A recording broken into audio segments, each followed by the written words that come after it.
All right, y'all. So I've been asked what's going on with the Mazda, and it's not good. Uh, so the battery is completely gone, just dead, dies within a day, and that is due to the fact that I am having a clutch issue. So I had this car at a shop. Now the shop is local to me. Now this was, I think this was about a year and a half ago. Year and a half, yeah, about a year and a half. It was in the wintertime, and I was having a clutch issue. It seemed like it didn't want to go into gear. And when it was in gear, even if my clutch was all the way pressed, so your clutch should be disengaged when it's all the way pressed, it was still wanting to roll forward.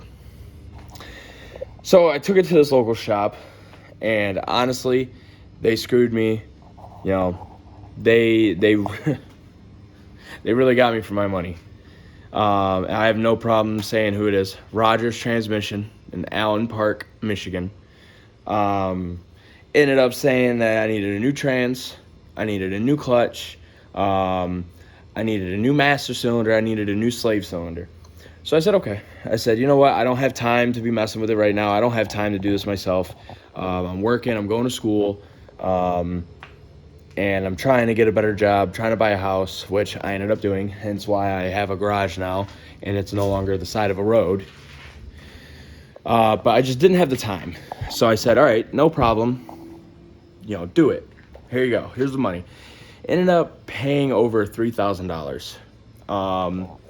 They did the clutch and the trans at first, and then they said, well, it seems to be working fine. So I said, all right. Went and picked it up. Well, it's not running fine. The clutch was having the same issue as before, and they showed me the forks on the old clutch were all bent, the fingers and everything were all mangled. No problem. But it's still doing it to where when I put it in first gear, I'm sitting at a red light, clutch all the way in, it's rolling forward. And if I let off the clutch just a little bit, it stops rolling forward. So it's like, something's wrong. They installed the clutch wrong, something's wrong. Went back to them, they said, well, it's a defective master cylinder.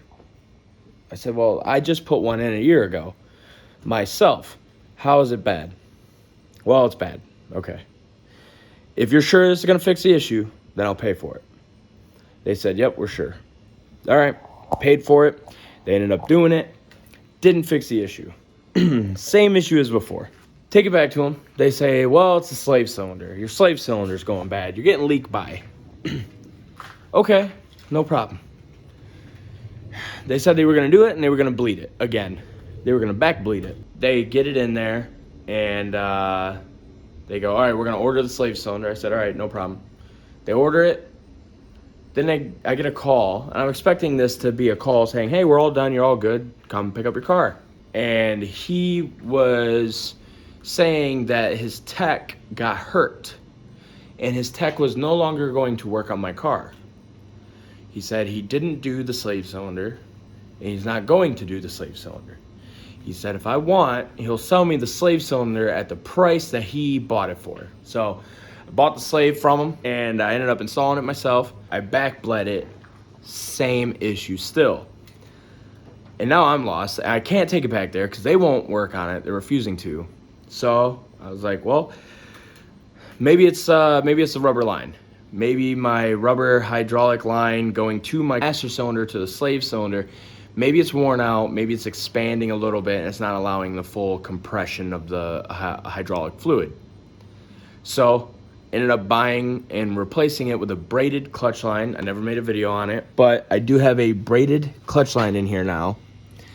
Ran it all the way down, bled it again, back bled it, so I know there was no air in it. I pumped through an entire bottle backwards, overflowed the system probably by a bottle's worth. No air in this at all. And it's still the same issue. So They installed something wrong with the clutch. They didn't want to admit their fault. They didn't want to take it back apart. They didn't want to fix it. So they just kept pawning it off on a different item until eventually they were able to just say, we're done. That was a hard lesson learned. It was $3,000, hard lesson learned. Which is a rule why I always prefer to work on my own cars. Unfortunately, I didn't have that luxury. I didn't have a driveway. I didn't have a garage. I didn't have any of that. Now I'm in a different situation. And now fast forward 2 years later, this car has sat on the side of the road for probably every bit of a year. You know, I used to start it, go out there, start it every few days, but then I couldn't get it to go get gas because I couldn't drive it. So I was like, well, I'm not going to start it and run the gas out of it. So then it just sat and then the battery was dead. And I was like, well, that battery's dead. I'll get to that eventually. And things just kept piling up. New job. Started going through and trying to get a house and everything else. And the car just kind of sat and got neglected for a while. And, that's on me. That's my bad. But it is what it is. Now I have a garage, have a driveway, and I have a house. Now I can really start giving this car the attention it needs and deserves. So I have a 4 to 5 year plan for this car. So plan number 1 is I need to get the battery out. I need to get this whole engine and trans out. I need to undo the engine and trans and get the clutch figured out. I need to pull that all out, redo it all. I need to do it right. While I'm in here, I'm going to upgrade my intercooler piping. I'm going to upgrade my blow-off valve. I'm probably going to upgrade my valve body or my throttle body. And in the process, I might as well throw a different intake manifold on here. One that has ported injector ports for port injection.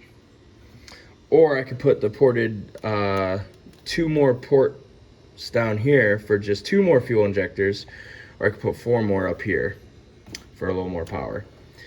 Not sure which one I want to do yet. Probably just going to do the whole manifold in 4 all at once. It needs a new intake. It's going to need a new just filter. Oh, another thing, Rogers transmission.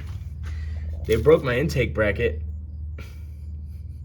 Y'all didn't think I would see that or I would notice that, but I did. Y'all broke it, never told me about it. I had to find it on my own. When I was running the clutch line, I'm going to try to do a wire tuck, get all these wires out of the way, relocate the battery box to the trunk, relocate this ECU somewhere better. Yeah, probably do a few gaskets, probably do a new oil pressure gasket right there, a new valve cover gasket. See, it's starting to get a little leaky in there. So here's another issue. Since the car has sat for a while, driving it over here, I did drive it. I did not tow it. Probably should have, but whatever. E-brake. E-brake's locked on. It was a little rough to accelerate. I was like, oh, the brakes have been sitting for a while, whatever. It wasn't until I got here, I was backing in my driveway, and I realized that smoke was pluming out of this back tire, and the e-brake's locked on. So that's an issue.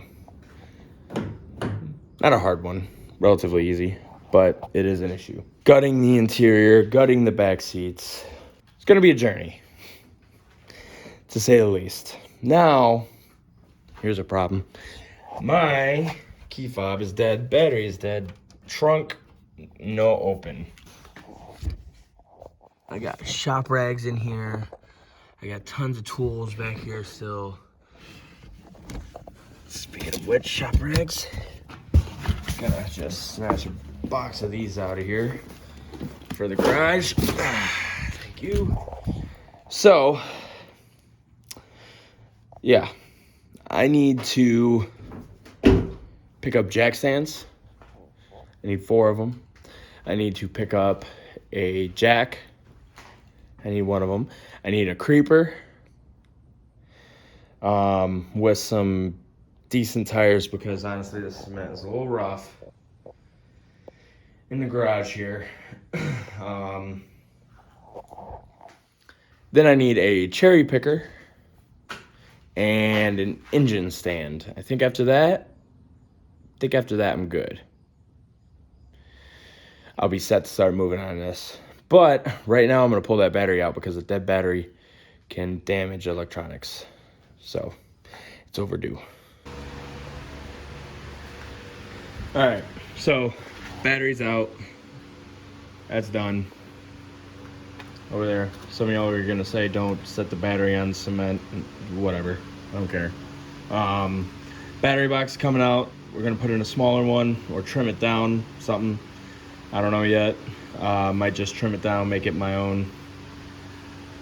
And then we'll start pulling off all the dress-up covers, start pulling off all the intake manifold system, start pulling off the headlights and the front bumper system, the hood, and get it ready to be all detached. It's all a lot of tedious small stuff from there. Get prepared for a lot more videos coming of this. Now that I'm able to work on it, I will be a lot more. Like I said, 4 to 5 year plan. I want this thing completely stripped down and built back up from the ground up. This video is mostly from the people asking me where the Mazda was, and also why I took a break.